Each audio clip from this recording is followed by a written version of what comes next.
Oke, halo semua. Kita lanjut lagi ya bahas soal KSNK Ekonomi 2021. Kita mulai dari sekarang di video nomor 22 sampai nomor 25. 22 dulu, katakanlah bahwa penawaran awal untuk minyak goreng adalah kurva berlabel S dan kurva permintaan untuk minyak goreng tersebut adalah kurva berlabel D. Jika kurva penawaran bergeser dari S ke S1 dan kurva penawaran masih tidak berubah, maka keseimbangan baru dapat disimpulkan bahwa titik-titik. Nah, di sini pergeseran kurva dari S ke S1 itu bisa dibilang aneh gitu kan, karena nggak dikasih tahu gesernya kemana. Tapi kalau misalkan melihat di kunci, dia itu ngikutin asumsi bahwa dari S ke S1 itu geser ke kanan. Jadi gini, ini kurva demand-nya kan. Terus ini S yang pertama, terus kurvanya geser ke S1 ke kanan. Nah, kalau posisinya kayak gini, kurvanya geser dari S ke S1, itu artinya penawaran meningkat. Penawaran meningkat, akibatnya apa? Akibatnya kuantitas yang diminta itu ikut meningkat juga. Lah, maksudnya apa kuantitas yang diminta? Jadi kan beda kan antara quantity supplied dan supply, dan juga antara demand dan quantity demanded itu berbeda kan.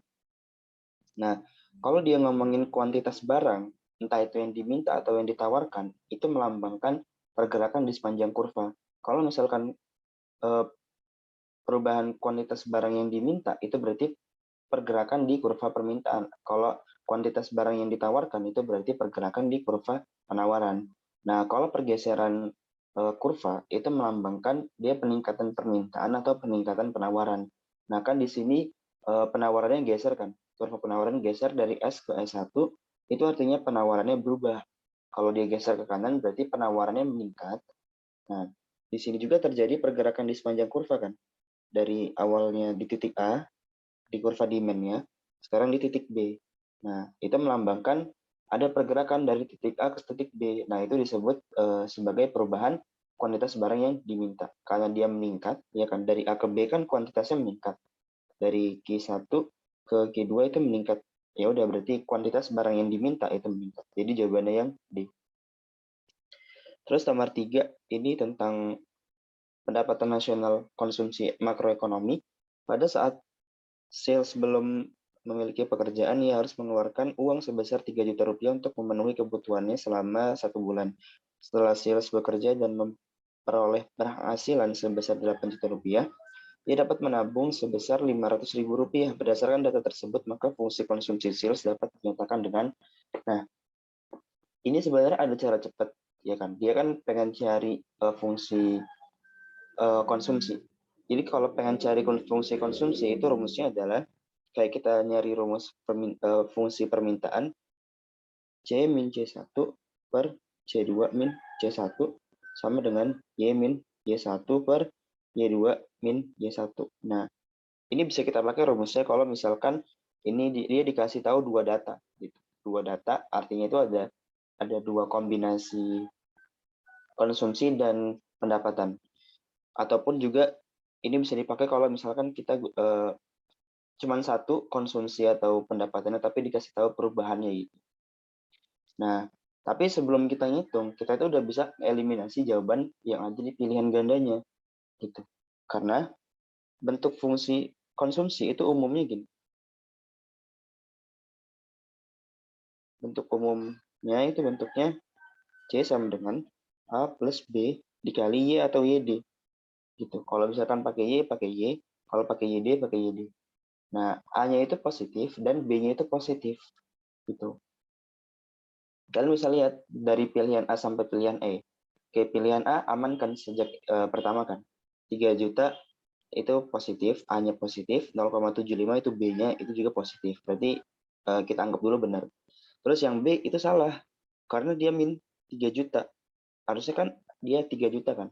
Maka yang B salah. Yang C juga masih kemungkinan benar kan. Karena dia A sama B-nya positif, 3 juta sama 0,56. Terus yang D juga salah. Karena dia min 3 juta, harusnya 3 juta. Salah. Terus yang E juga salah, harusnya dia plus 0,5625.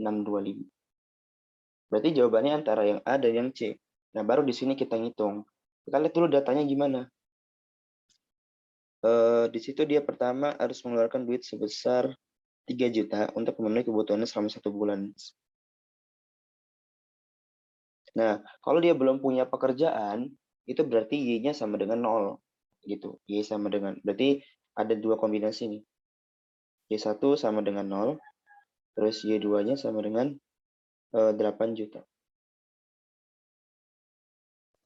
Pas di Y1, C-nya itu sama dengan 3 juta.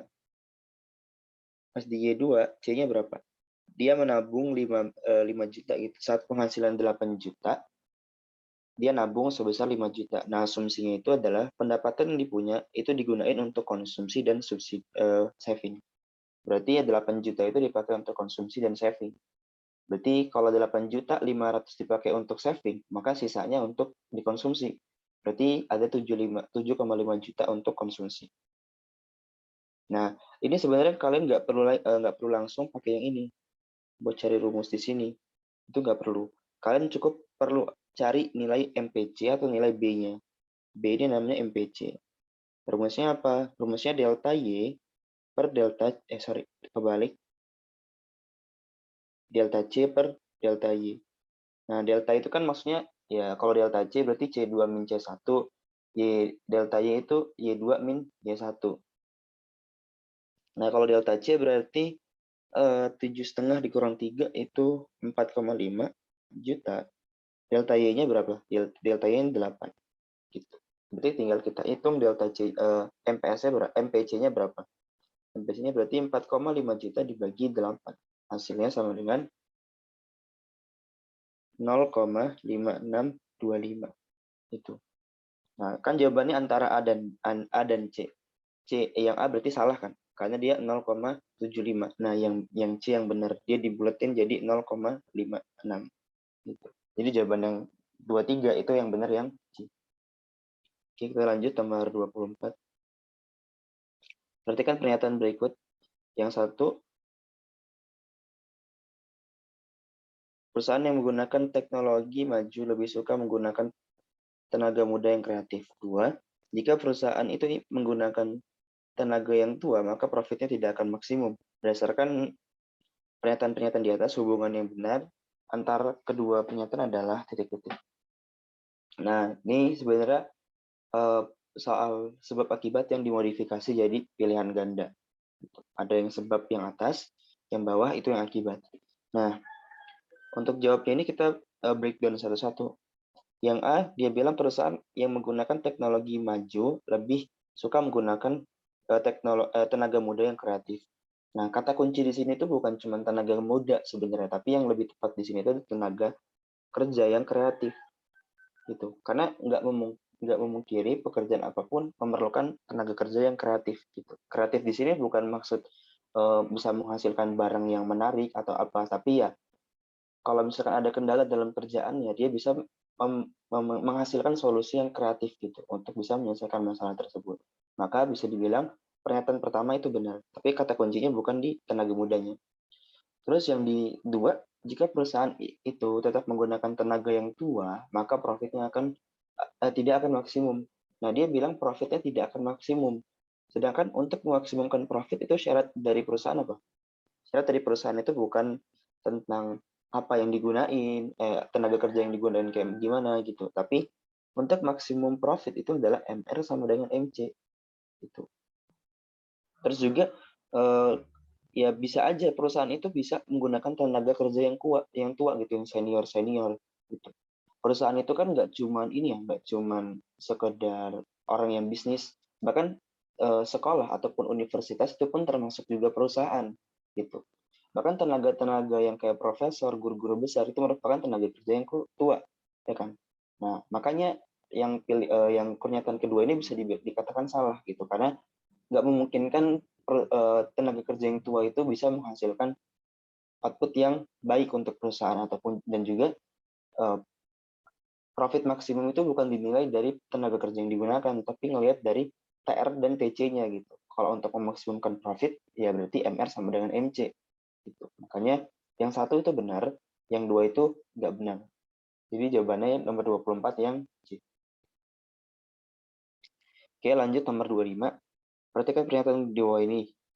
Terus ditanya berdasarkan pernyataan di atas yang merupakan kelangkaan cara mengatasi kelangkaan sumber daya. Oke, kita lihat dari satu. Eksplorasi dan penemuan yang dilakukan untuk memperoleh sumber daya yang baru yang belum diketahui dan atau yang belum pernah digali sebelumnya yang memungkinkan ketersediaan sumber daya yang relatif. Intinya itu dia melakukan eksplorasi dan penemuan biar ada sumber daya yang lebih relatif gitu untuk mengurangi sumber daya yang sebelumnya cukup menghabiskan energi. Maka ini juga benar.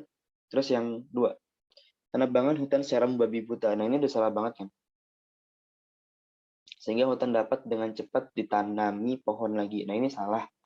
So, ya udah di babi buta kan pohon itu nggak cepat gitu kan tumbuhnya. Ya itu pernyataan udah salah. Terus yang tiga, kemajuan teknologi dengan menemukan cara-cara baru yang lebih efisien dalam mengekstrak, mengolah. Oke, ini juga benar. Ini mirip kayak yang soal nomor 1, dia nyari sumber daya alternatif yang lebih efisien. Nah, nomor 4, 5-nya juga benar sih sebenarnya. Kalau nomor 5, pemanfaatan kembali dan daur ulang barang-barang yang tidak dipakai oleh produsen atau konsumen tertentu. Tetapi karena masih layak dan berfungsi, masih bisa digunakan lagi oleh konsumen lainnya. Nah, ini tuh sebenarnya, ya ini benar kan? Karena intinya dia ngomongin tentang daur ulang kan, penggunaan barang-barang yang masih bisa digunain lagi gitu, kalau misalkan masih bisa. Terus yang nomor 4, penggunaan barang komplementer semaksimal mungkin sehingga konsumen dapat memenuhi kebutuhan atas barang pelengkap. Ini tuh dia itu nggak salah, tapi dia juga nggak benar. Maksudnya itu ya dia nggak salah, dia nggak mirip kayak dua yang langsung bilang kalau uh, tentang apa namanya pembalakan sumber daya atau eksploitasi sumber daya, enggak, tapi dia bilang penggunaan komplementer secara maksimal biar konsumen itu bisa memenuhi kebutuhan barang pelengkapnya. Ini tuh apa ya, ibaratnya itu nggak benar nggak salah, tapi ya kalau pengen ngebandingin ya lebih tepat kita pakai jawaban yang 135 gitu. 135 ya. Ini aku salah contoh. Itu jawaban yang benar yang E, yang B. Tapi kadang ingat juga di soal KSNK itu kadang soal dan kuncinya itu nggak connect gitu. Kadang soalnya gimana, kuncinya gimana gitu. Dan juga kuncinya itu benar-benar bisa salah total. Gitu. Bahkan pilihan ganda yang itu bahkan bisa ya double jawaban gitu. Jadi kalian harus ya siap-siap aja. Oke, mungkin itu aja pembahasan soal di video ini. Semoga bisa bermanfaat. Jangan lupa like dan share, serta subscribe channel ini biar aku bisa terus membantu kalian. Oke, thank you.